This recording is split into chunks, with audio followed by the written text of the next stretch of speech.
Terima kasih untuk Anda yang masih bersama kami. Bagi Anda yang baru bergabung, berikut kami sajikan kembali 3 berita utama hari ini.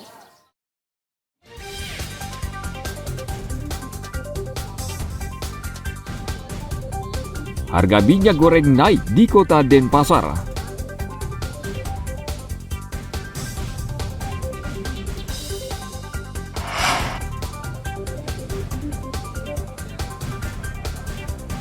Polisi menangkap warga negara Pakistan karena menipu pemilik salah satu rumah makan di Pererenan, Mengwi, Badung.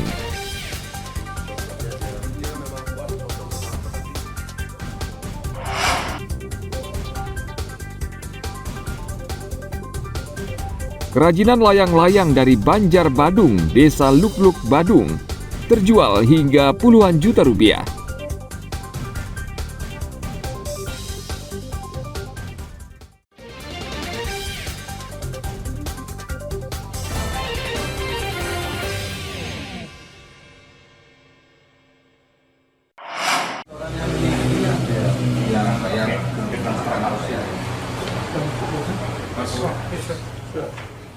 Polsek Mengwi menangkap warga negara Pakistan karena tindakannya merugikan pemilik salah satu rumah makan di kawasan Pererenan, Mengwi, Badung.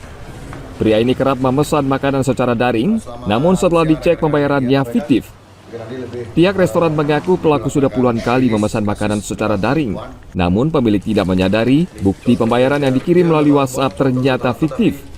Akibat ulah pria berusia 32 tahun asal Pakistan ini, pemilik restoran mengaku mengalami kerugian hingga puluhan juta rupiah. Kapolsek Mengwi Kompol Iketut Adnyana mengatakan, pelaku berhasil mengelabui karyawan restoran dengan menggunakan nama yang berbeda-beda. Menurut Kapolsek, pelaku beraksi sejak bulan April hingga Juni lalu, hingga kerugian mencapai 30 juta rupiah. Kasus 378 yang dilaksanakan oleh seorang orang asing, yang mana modus operandinya adalah memesan makanan ke restoran, tidak melakukan pembayaran. Dia memesan berulang-ulang, setelah restorannya merasa ngeh dan mengetahui bahwasanya setelah dipesan-pesan belum dibayar. Setelah akhir bulan baru diketahui bahwasanya orang asing ini tidak melakukan pembayaran. Saat ini pelaku masih menjalani pemeriksaan di Mapolsek Mengwi, Badung. Polisi berharap perbuatan pelaku bisa menjadi pelajaran bagi pemilik restoran agar berhati-hati dan mengecek dengan teliti pemesanan makanan melalui daring. Pelaku dijerat Undang-Undang Transaksi Elektronik dan pidana penipuan dengan ancaman hukuman penjara yang cukup lama. Tim Liputan melaporkan dari Kabupaten Badung.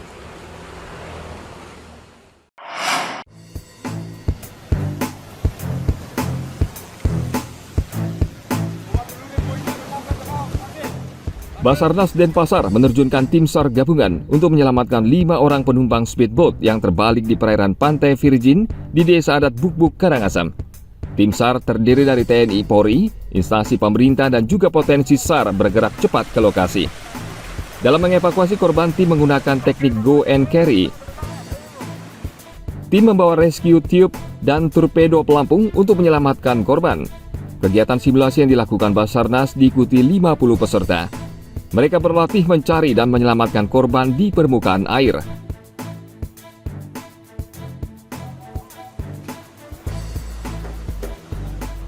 Tentunya tujuan dari pelatihan ini untuk meningkatkan kompetensi para unsur SAR, yang mana ada TNI, Polri, instansi pemerintah, dan tentunya potensi SAR yang tergabung di dalam Forum Koordinasi Potensi Pencarian dan Pertolongan.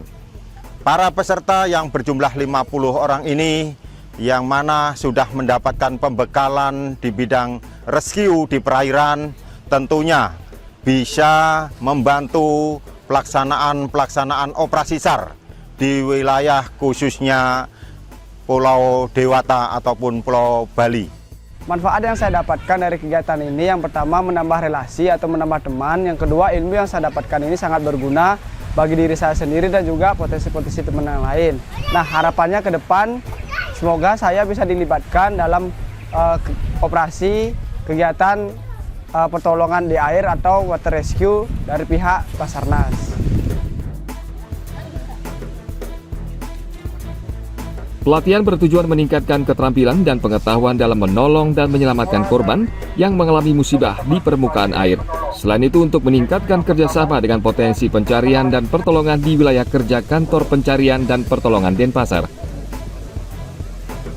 Tim Liputan melaporkan dari Kabupaten Karangasem.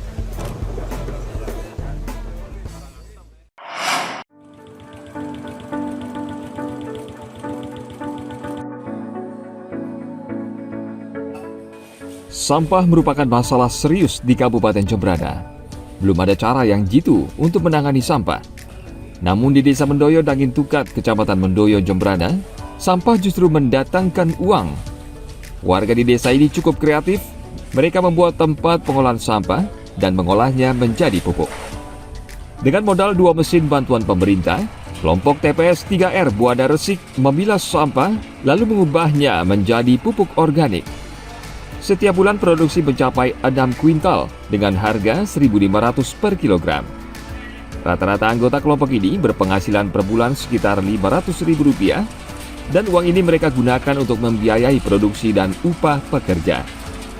Sejauh ini pengolahan sampah dengan mengubahnya menjadi pupuk organik bisa mengatasi masalah sampah di Desa Mendoyo Dangin Tukat.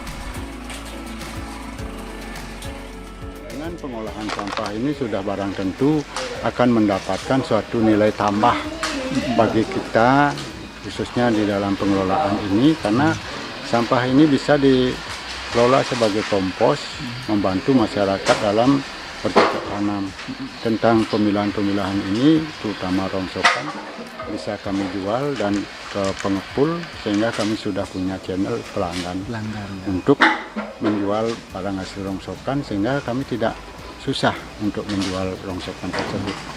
Nah, yang paling bersyarat adalah bagaimana menanggulangi sampah masyarakat itu biar suasana di masyarakat itu semakin bersih dan berdampak kepada desa. Peran pemerintah desa untuk membantu masyarakat lewat bidang pemberdayaan, kami sudah pasang anggaran lewat APBDes, khususnya di bidang pemberdayaan lewat dana desa yang kita kucurkan tidak main-main, itu 140 juta yang digunakan untuk membantu baik operasional, pemeliharaan dan juga pemberian insentif kepada pegawai atau pekerja yang kita kerjakan di sini. Hingga saat ini, usaha kelompok pengolahan sampah menjadi pupuk masih berjalan. Mereka berharap dukungan masyarakat, pemerintah desa, serta pemerintah Kabupaten Jembrana. Tim Liputan melaporkan dari Kabupaten Jembrana.